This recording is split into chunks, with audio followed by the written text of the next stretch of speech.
আসসালামু আলাইকুম। ওয়ালাইকুম আসসালাম। আজকে এই ভিডিওটা হচ্ছে আপনি যারা ব্যবসা করতে আসতেছেন, নতুন নতুন উদ্যোক্তা হচ্ছেন, মানে ব্যবসায়ী হচ্ছেন, শুধু তাদের জন্য উপদেশ এখন ফ্রিতে কেউ বিক্রি করে না। হ্যাঁ, ফ্রিতে হয় না, উপদেশ নেয়ই না মানুষের, কারণ সবাই এখন মেধাবী। ডিজিটাল যুগে মনে করেন যে কোনো কিছু হইলে কোনো কিছু জানার জন্যই মনে করেন গুলো ঢুকে যায়, ইউটিউবে দেখে দেখে মনে করেন যে ব্যবসায়ী হয়ে যাচ্ছে, তৈরি হয়ে যাচ্ছে, ব্যবসায়ী শুরু হয়ে যাচ্ছে, সেল হয়ে যাচ্ছে, প্রতি মাসে লাখ লাখ টাকা সেল। আসলে বিষয়টা কিন্তু এরকম না। ডিজিটাল মানে ডিজিটালি, এক ক্লিকে ছবি, এক ক্লিকে ডিলেট। বাস্তবের সাথে কিন্তু আপনারা যে ভিডিওগুলো দেখেন, বাস্তবের সাথে যেটা কিন্তু কোনো মিল নেই। কারণ যে ভিডিওটা বানাইছে তার এজটা দেখেন, তার ব্যবসায়িক ব্যাকগ্রাউন্ডটা দেখেন, যার উপদেশটা নিয়ে আপনি মনে করেন যে আপনি একটা জিনিসে আসছেন অথবা উদ্যোক্তা হইতে আসছেন, তার ব্যাকগ্রাউন্ড কি, তাহলে আপনি তাকে ফলো করতে পারেন। নাহলে আপনি যে ইউটিউব থেকে ফেসবুক থেকে যে আপনি গান শুনে যে মনে করেন যে আপনি উদ্যোক্তা হয়ে যাচ্ছেন, কিন্তু আপনি মনে করেন যে যা সহ খাওয়ার সম্ভাবনা বেশি থাকে। ভাষাটা খারাপ বললাম তারপরও। তাহলে আপনি লাস্টে কি হবে, ব্যবসা যারা আসলে ব্যবসায়ী যারা, তাদের কিন্তু আত্মসম্মানে লাগে। যখন আপনি বাইরে পারবেন না, সাকসেস হইতে পারবেন না, তখন কিন্তু বাইরে গিয়ে আপনি দুর্নাম ছড়াবেন।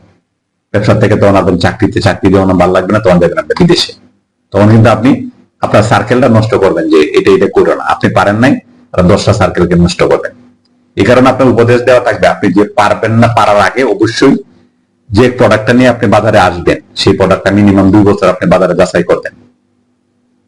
আগে আপনি বুঝবেন যে ব্যবসাটা কি, ব্যবসার কাজটা কি। ধরেন আপনার কাছে 1 কোটি টাকা আছে, 1 কোটি টাকা আপনি ব্যবসায় ইনভেস্ট করবেন। আপনি প্রোডাক্ট বিদেশ থেকে ইনপুট করবেন, মানে আমদানি করবেন, হতে পারে, অথবা দেশে আপনি উৎপাদন করবেন, হতে পারে।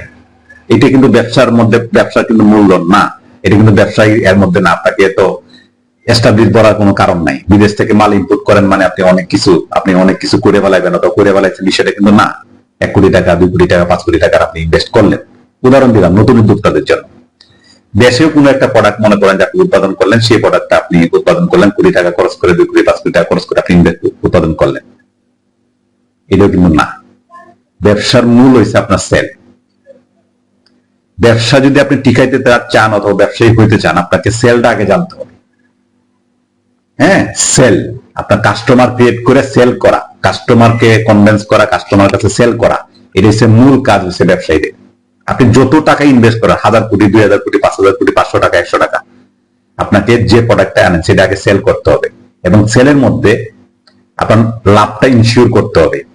লাভটা কি 10 টাকা দিয়ে ইনপুট করছেন, আপনি 12 টাকা সেল করছেন, 2 টাকা লাভ, সেটা কিন্তু হবে না। আপনার টোটাল কস্ট কত, আপনি মালটা ইনপুট করে আপনার না আসতে এবং কাস্টমার কয়েকজন স্টোর, দোকান বা সব মিলে যেটার দাম কত আসছে, তার থেকে আপনি সব খরচ বাদ দেওয়ার পর আপনাকে 1 টাকা অথবা 2 টাকা 5 পয়সা রয়েছে, সেটা হচ্ছে আপনার লাভ। আপনি এটাকে নিশ্চিত করতে হবে 2 বছর আগে, 2 বছর আগে থেকে আপনি এটা দেখবেন এই প্রোডাক্ট আপনি পারবেন কিনা।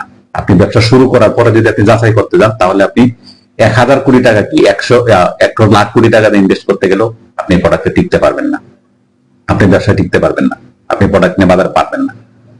আগে আপনাকে ব্যবসা শিখতে হবে, ব্যবসা আপনার জানতে হবে, আপনি প্রোডাক্টটা সেলটা নিশ্চিত করতে হবে। আপনার কাস্টমার কারা, কাস্টমার আপনার বেস কারা, কাদের কাছে আপনি সেল করবেন, এবং মানে কাস্টমার বেস, কাস্টমার সেলটা আপনাকে কনফার্ম করতে হবে। 1 কোটি টাকার প্রোডাক্ট যদি আপনি মনে করেন 1 কোটি 2 লাখ টাকাও সেল করতে পারেন আনার সাথে সাথে, তাহলে কিন্তু আপনি মনে করেন যে সাকসেস। আপনি যদি 1 কোটি টাকা প্রোডাক্ট আনে রাখছেন, আপনি 1 বছরে সেল করতে পারছেন না, আপনি 1 কোটি টাকা প্রোডাক্ট আপনার 7 দিনে আপনার মানে 2 লাখ টাকা লাভে 1 কোটি টাকা প্রোডাক্ট সেল করেছেন, তাহলে কিন্তু আপনি ব্যবসায়ী, আপনি কিন্তু খুব লাভবান হবেন। অনেক কোটি টাকা প্রোডাক্ট নিয়েছেন, 1 বছর আপনি সেল করতে পারেন নাই, তার মানে আপনি ব্যবসায়ী না।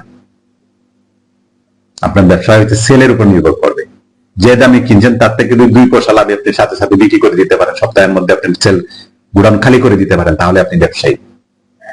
এটা আপনাকে মাথায় রাখতে হবে। আপনার স্টোরে কোটি টাকার মাল আছে, আপনি জাহাজে 1000 কোটি টাকার মাল আছে, আপনার স্টোরে মনে করেন যে হাজার হাজার কোটি টাকার মাল আছে, আপনার সেল নাই, আপনি কিন্তু মনে করেন ব্যবসায়ীর মধ্যে আপনি মনে করেন নির্ঘাত দোষ। কারণ কি, 5,000 জন লোক আছে, স্টোরের মনে ভাড়া আছে, কারেন্ট বিল আছে, গ্যাস বিল আছে, প্রতিদিন মেনটেন্যান্স কস্ট আছে। আপনি যতদিন স্টোরে মাল থাকবে ততদিন আপনি মনে করেন যে এই প্রোডাক্টটা তত টাকা লস হবে। আপনি আনার সাথে সাথে যখন সেল করবেন, তাহলে মনে করেন যে আপনি লাভও থাকবেন। আগে মনে করেন যে মাল আইনে 1 মাসে সেল করছেন পরে 10 টাকা লাভে, আপনি যদি আনার পরে 1 দিন পরে সেল করেন 2 টাকা লাভে, তারপরে আপনার লাভ থাকবে। 10 দিনের যে খরচটা সেটা তো আপনার সেল এতে যাচ্ছে না, 10 দিনের খরচটা আপনার থাকবে না, 10 দিনের খরচটা আপনার লাগবে না।